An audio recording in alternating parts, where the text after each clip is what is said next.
Estamos em mais um episódio do podcast Enquanto Você Tossia, que discute o cotidiano da pandemia de Covid-19. E hoje nós temos o prazer de receber aqui a professora Anne Caroline Bandeira, que é mestra em Educação Tecnológica, professora de Direito do Instituto Federal do Piauí, no campus de Picos. Olá, professora, como vai? Olá, professor Rodrigo, tudo bem?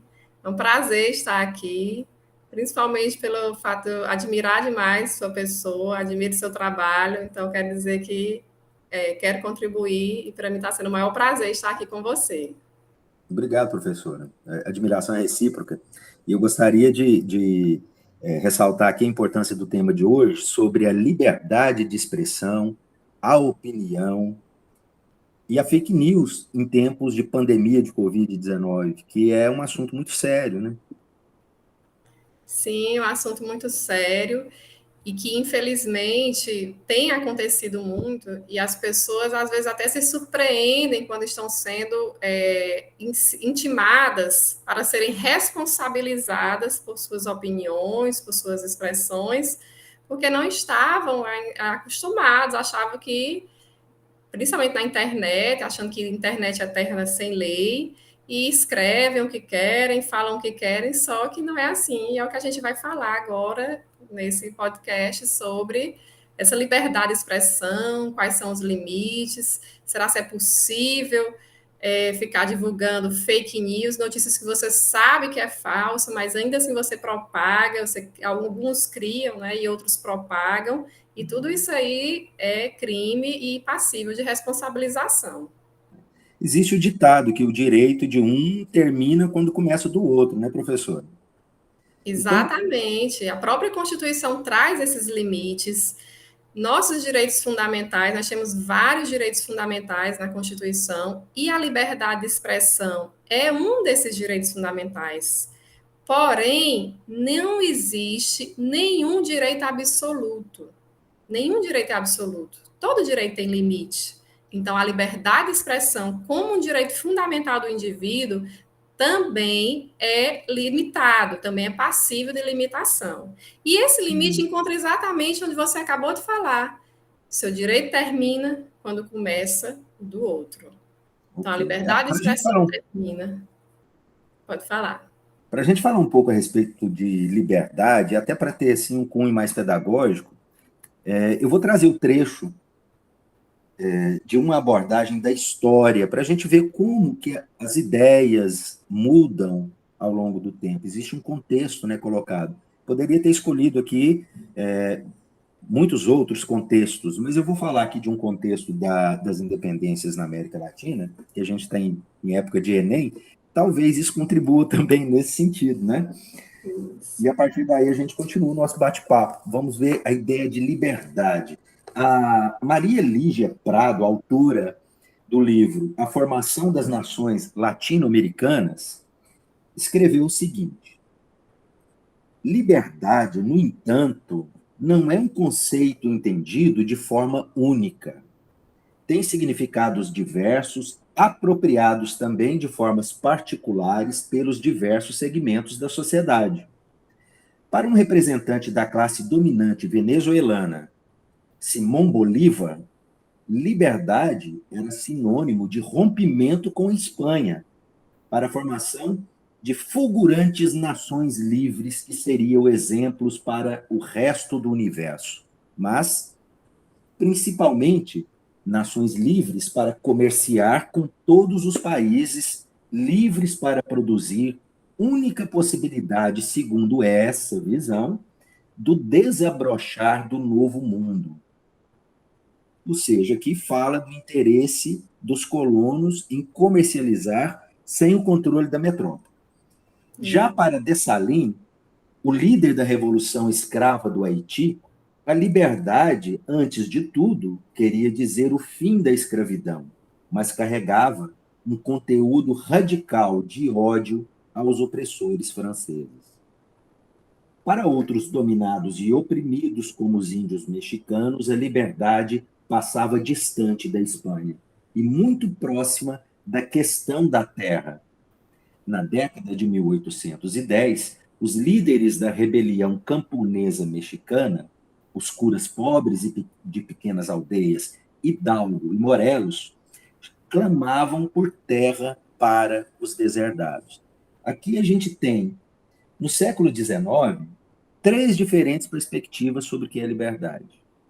O crioulo, aquele colono nascido no continente americano, mas que devia obediência à Espanha, queria ele mesmo explorar a terra e os seus habitantes. Liberdade para ele era a liberdade de explorar a terra e os moradores da América, sem dar satisfação para a Espanha. Para o escravo do Império Francês, Dessalines, significava o fim da escravidão e expulsão dos brancos. Para os indígenas mexicanos, significava acesso à terra, não era nem uma questão política e nem tinha a ver com comércio, mas poder subsistir. Diferentes perspectivas no mesmo período histórico, o contexto das independências. E hoje? A liberdade ainda é um ponto de conflito ou existe um consenso, professora, na sua avaliação sobre o que é liberdade? Assim como você colocou aí no texto, existem as várias faces da liberdade. Então, a gente tem a liberdade de expressão, tem a liberdade de ir e vir, tem a liberdade de religião, tem a liberdade sexual. Então, existem vários tipos de liberdades. E você vê que no mesmo contexto aí, cada um interpretava, né, com aquilo que queria para si de liberdade. E hoje em dia, o que acontece? Nós temos o direito amplo à liberdade, que se subdivide em vários outros, como acabei de falar, liberdade de opinião, liberdade de pensamento, a liberdade de expressão, liberdade de religião, liberdade de culto, liberdade sexual, ou seja, temos várias liberdades. Porém, todos são direitos fundamentais, advindos de um direito amplo, que é o direito à liberdade, e como todo direito fundamental está previsto em cartas, em documentos internacionais, está previsto na Constituição da República nossa, todas essas liberdades que eu falei, mas todas têm um limite. Todas, como todo direito fundamental, ele tem o seu limite. E como Não, é que se coloca o limite, professora? não Qual que é o existe. processo para escolher isso, esse limite? Certo. Qual é o processo para escolher esse limite? A gente volta para aquele ditado que você falou no início. Termina quando começa o do outro. Vamos falar da liberdade de expressão, que é o tema principal hoje nosso, a liberdade de opinião e de expressão. Muitas pessoas acham que podem falar o que quiser, expressar o que quiser da forma que quiser. Porém, é garantida à pessoa a liberdade de expressão. Porém, se essa fala, se essa escrita se torna em algo ofensivo para alguém, então, se a sua escrita é racista, se sua escrita ofende a honra de alguém, humilha, cria vexame, injuria, difama, calunia a honra de alguém, aí já não é mais liberdade de expressão. Por quê? Porque encontrou com o direito do outro. É o que o direito chama de colisão de direitos fundamentais. Por quê? Porque eu tenho a liberdade de expressão, mas eu também tenho a honra da outra pessoa a ser preservada, o nome da outra pessoa a ser preservada, a imagem da outra pessoa a ser preservada. Então, quando tem essa colisão de dois direitos fundamentais e esse aqui, a liberdade de expressão, ofendeu aquele outro direito fundamental, a honra de alguém, então a liberdade de expressão se tornou um abuso de direito. Então, você não está mais no seu direito, você está abusando do direito, porque você pode exprimir sua opinião, desde que sua opinião não ofenda a outra pessoa, não Existe humilhe. uma hierarquia, professora? Como? Em Se existe. relação a esses direitos, existe uma hierarquia? Sim, não existe hierarquia, porque cada caso, o Poder Judiciário, quando ele vai decidir uma colisão de direitos fundamentais, ele analisa caso a caso. Em alguns momentos, por exemplo, a liberdade, a gente pega a liberdade de expressão e o direito ao sigilo. Porém, em alguns momentos o sigilo não é possível, é necessário que se amplie, se dê transparência a algumas coisas, por exemplo, as contas públicas devem ser, não que não devem ser sigilosas, devem ser transparecidas. Então, cada caso, o Poder Judiciário analisa. Agora, existem digamos assim, faces, quadradinhos que já são específicos, por exemplo, caixinhas que já são específicas. Existem 3 crimes no Código Penal que são relacionados à expressão, à liberdade de expressão das pessoas, que são os crimes contra a honra. Eu tenho um crime de calúnia, o de injúria e o de difamação. Esses 3 crimes são cometidos exatamente quando a pessoa extrapola o direito dele de liberdade de expressão. Então, uma coisa é você, por exemplo, noticiar um fato que seja verdadeiro, que aconteceu. Outra coisa é você noticiar aquele mesmo fato, já trazendo o seu juízo de valor, xingando a pessoa, que você está chateado, então você quer xingar, você quer explodir, quer colocar a sua raiva naquilo ali. Então, nesse momento aí, que você ofende a honra da pessoa com aquele xingamento, você humilha a pessoa, você vai causar humilhação, vergonha, faz chacota com o nome da outra pessoa, aí já passa daquele limite da liberdade de expressão e passa a ser, por exemplo, o crime de difamação. Sim. E a injúria, professora? Ou crime de injúria. Qual a difamação, a diferença de calúnia? A calúnia é você atribuir um fato criminoso a alguém, sabendo que aquela pessoa não cometeu o crime. Então, a calúnia é uma você mentira. Só que tem que ser uma mentira que seja um fato criminoso. Eu digo que fulano matou alguém sem ele ter matado. Então, matar, homicídio é um crime, e eu atribuí um crime a uma pessoa sem ela ter realizado. Então, eu acabei de cometer uma calúnia. E aí você é responsabilizado por isso, é um crime. A difamação é eu estar em praça pública, em locais públicos, por exemplo, a internet é um desses locais, e começar a colocar lá xingamentos, impropérios para aquela pessoa, colocar notícias falsas, dizer o que é sem ser, colocar, que é o caso das fake news, por exemplo. Então, Sim. você divulga algo que você sabe que não é verdadeiro. A distorção dos fatos. Distorção dos fatos, exatamente. E naquela divulgação ali, você fere a honra, a imagem de uma empresa, de uma pessoa. O interesse, né? Ou de uma pessoa jurídica, certo? Gera algum tipo de prejuízo à imagem pública e, às vezes, até prejuízo financeiro. Sim, prejuízos financeiros, porque todos os crimes contra a honra, eles podem, inclusive, ser penalizados nas 2 esferas, na esfera penal e na esfera civil. Por quê? Porque aquele que se sentiu ofendido, ele pode entrar na justiça pedindo uma indenização por dano moral, por conta da vergonha, da humilhação que ele passou em público. Sim.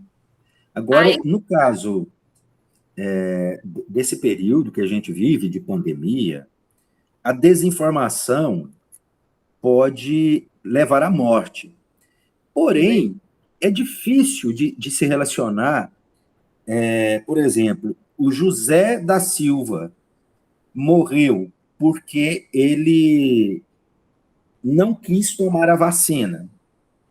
Alguém disse na internet, por exemplo, que a vacina faz a pessoa virar uma borboleta, e o José da Silva acreditou, não foi tomar a vacina. Não tem como estabelecer uma relação direta entre essa pessoa e o José da Silva. Isso, porque quando é colocado assim ao vento, em geral, na sociedade, como é que fica? Aí são os crimes cibernéticos, quando se coloca ao geral, e aí cabe uma investigação séria para se saber de onde saiu a origem dessa notícia. E aí tem que ser um trabalho sério feito, tanto pela Polícia Federal, de investigação, como pelo Ministério Público, e a penalização depois pela Justiça. Por quê? Porque tem que se saber de onde se originou. Tem que se buscar a origem disso aí para penalizar aquele que trouxe a notícia falsa. E em relação à propagação, também há a penalização, aquele que propaga notícia falsa. Porém, a propagação é mais difícil, digamos assim, é um pouco difícil porque são muitos os que propagam. Por isso que eles procuram primeiro penalizar quem originou a notícia falsa. Porque esse foi o autor intelectual do crime.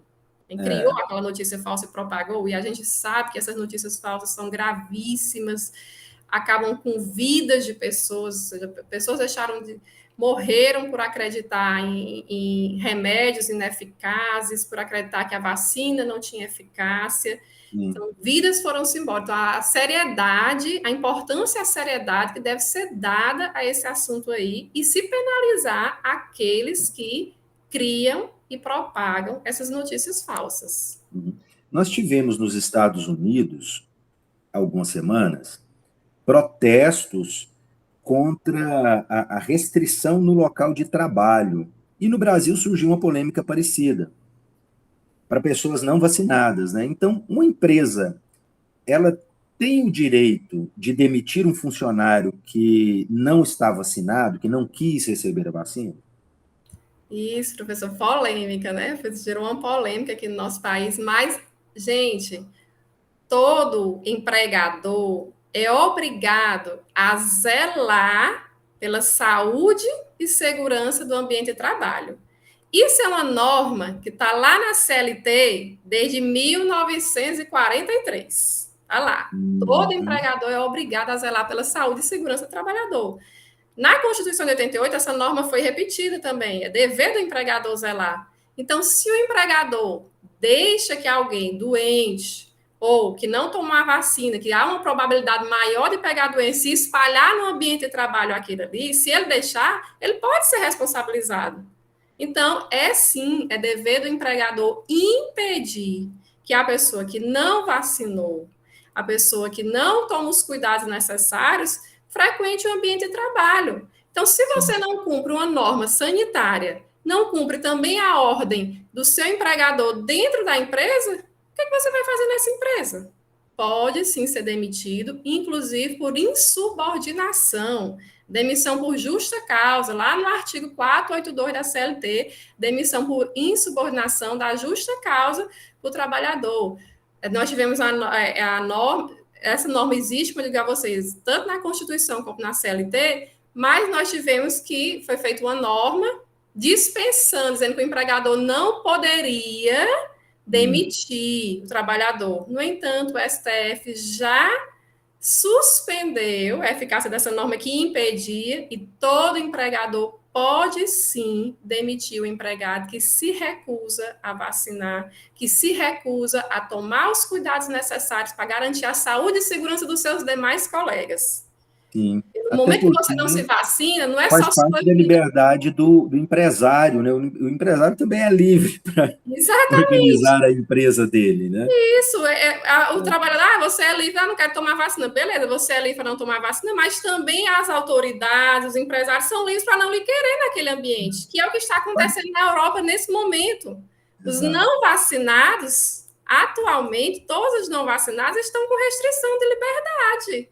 Não vão poder frequentar determinados locais. Na Alemanha, houve até uma corrida, não sei se é Alemanha ou Holanda, eu sei que houve um novo surto da Covid nesses países onde 40% da população se negou a tomar vacina, e essas pessoas estavam sendo vítimas das doenças, principalmente os óbitos acontecendo nesse grupo não vacinado. Então, adotou-se a medida de você não pode sair de casa e trabalhar se você não está vacinado. Aí parece que todo mundo correu para tomar vacina, né? Perdeu suas convicções. Isso. E as variantes mais perigosas surgiram exatamente nesse grupo de pessoas que não estavam vacinadas. Então, tá aí, o poder público tem sim a liberdade, ele aceita a sua liberdade de você não se vacinar, mas também você tem que aceitar a liberdade dele escolher quem vai ou quem não vai praticar determinados atos. Exato. Uma coisa interessante... E aí é o que acontece em relação ao empregador. Ele tem, como a gente falou, ele tem a liberdade de escolher. Olha, tudo bem, você não quer vacinar, beleza. Agora, aqui no ambiente de trabalho, só fica quem está vacinado, porque eu não quero propagar essa doença aqui dentro da minha empresa. E a pessoa que está vacinada, que se cuida, que usa máscara, ela também é livre para preservar a sua vida, não é obrigada a conviver com pessoas que não têm essa mesma noção. Agora, uma coisa que eu gostaria de abordar é como o direito ele se transforma através do tempo e na sociedade moderna, o chamado direito moderno, de uma sociedade regulada por leis, né, que promove a igualdade jurídica, ele vem buscando mais o interesse coletivo, não é isso? Sim, Né? sim, cada e vez também, mais. e se ampara na razão, na ciência. Existe esse diálogo entre a razão, o pensamento, a lógica, a ciência e o direito? Sim, existe, deve sempre existir. Todas as áreas devem dialogar entre si e o direito está atento aos anseios da sociedade. Como é que o direito é construído? O direito é construído a partir da movimentação da sociedade. Ele sempre chega atrasado, a gente sabe. Ele sempre chega atrasado. Por quê? Porque ele primeiro vê qual foi a movimentação da sociedade. E aí ele tem que acompanhar. Então, nós temos a ciência aí dizendo o que é necessário para se manter a saúde da população. E está lá na Constituição também, é dever do Estado garantir o direito à saúde de todas as pessoas. Então, se para preservar a saúde da coletividade é necessário restringir o direito de alguns poucos, vai se restringir o direito de alguns poucos para garantir da maior parte da coletividade. Por quê? Porque sempre o interesse da coletividade está acima de qualquer interesse Do individual. indivíduo, né? Isso. Exatamente. E é interessante, eu gostaria até de reafirmar que a sociedade moderna se construiu a partir das filosofias do século XVIII e XIX, dos contratualistas, dos chamados pensadores iluministas, que procuraram afastar do senso comum, né, as superstições, então buscaram o conhecimento. Então, o direito é baseado no conhecimento e não na opinião, não é, professora? Exato. Opinião é uma coisa, conhecimento é outra. Opinião não tem tanto valor quanto conhecimento. Exatamente, exatamente. Então, é por isso que o direito ele procura também, ele procura suas bases na ciência. Veja, os próprios tribunais, quando eles são instados a julgar algo que eles não conhecem, admitido figuras, admitida a participação de pessoas, de cientistas que Peritos, né? conhecem de bem aquele assunto para esclarecer para o julgador aquilo ali, ele começar a entender e, por fim, fazer um julgamento correto. Fazer um julgamento onde se aplique o bem da coletividade. Então, é necessário, sim, sempre esse diálogo entre direito, ciência, sociedade. E, como você falou, a opinião é uma coisa particular, é algo daquela pessoa. E muitas vezes, se essa opinião esbarra no direito de outra pessoa, a opinião se transforma em um crime. E sendo um crime, tem que ser responsabilizado. Ainda que você pode perguntar, professora, mas eu vejo muitas vezes algumas pessoas dando opinião e nada acontecendo. Mas vai acontecer. Às vezes, a justiça demora. Às vezes não, quase sempre. A justiça demora. Porém, tarda, mas não falha. Ela vai chegar.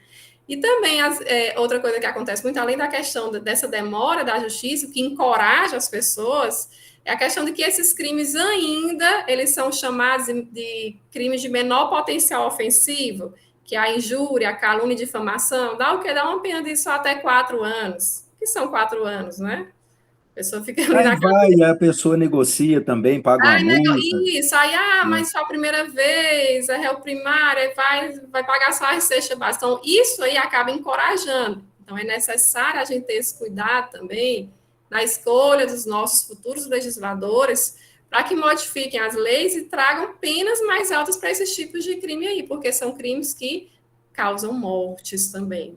Não causam só, não violam só a honra das pessoas. A gente falou aí no início, existem pessoas morrendo porque acreditam em fake news, porque acreditam em notícias falsas. Então, é muito sério essa questão da propagação da notícia falsa, dessa violação de direitos que há com o uso dessas notícias falsas. Professor, muito obrigado pela sua contribuição no nosso canal, aqui no podcast. Eu teria várias outras perguntas para te fazer, então o que eu vou fazer é o seguinte: eu vou te convidar para voltar mais vezes. Estamos aí à disposição, sempre que você necessitar, e eu gosto muito de a gente colocar essas questões que estão no nosso dia a dia e fazer essa ligação com o direito, para as pessoas perceberem que o direito não é nada distante da nossa vida, não. Direito é o que está aqui, é no nosso dia a dia. Então, cabe a gente ir conhecendo aos poucos as leis e adaptar a nossa vida àquelas regras ali, porque uma sociedade sem direito, uma sociedade sem as leis não é uma sociedade, é a barbárie. É isso que trabalho, acontece, não tem exatamente. limite. Então, eu que agradeço o convite e me coloco à disposição para outras vezes que você necessitar, professor. Sem dúvida, professora, será um prazer recebê-la de novo. Assim, eu me lembrei agora de algo que se diz, né, também na história, a respeito da história, tem sido muito requisitado atualmente, de que a história fará justiça, a história julgará. Mas a história, alguém precisa fazer a história Isso, para que essa justiça aconteça. Assistir às coisas passivamente não leva a lugar nenhum. Assim como o direito também precisa dos seus operadores e dos próprios cidadãos atuantes na defesa, né, das leis, né, e do interesse da coletividade. exatamente, exatamente. É necessário ação, não só a fala, né, mas também a atitude e a ação da gente, principalmente fazendo o nosso papel como professores de propagar esse conhecimento, demonstrar que existem normas, demonstrar que erros que já foram acontecidos no passado, como que a história mostra muito, né, erros que aconteceram no passado para que não se repitam no futuro, e o direito demonstrar que a sociedade precisa das leis e que, uma vez essas leis não cumpridas, são passíveis de responsabilização por aqueles que não a cumprem. Ok, professora, muito obrigado. Eu vou encerrar então a nossa conversa por aqui e te espero no futuro. Combinado, professor. Eu que agradeço.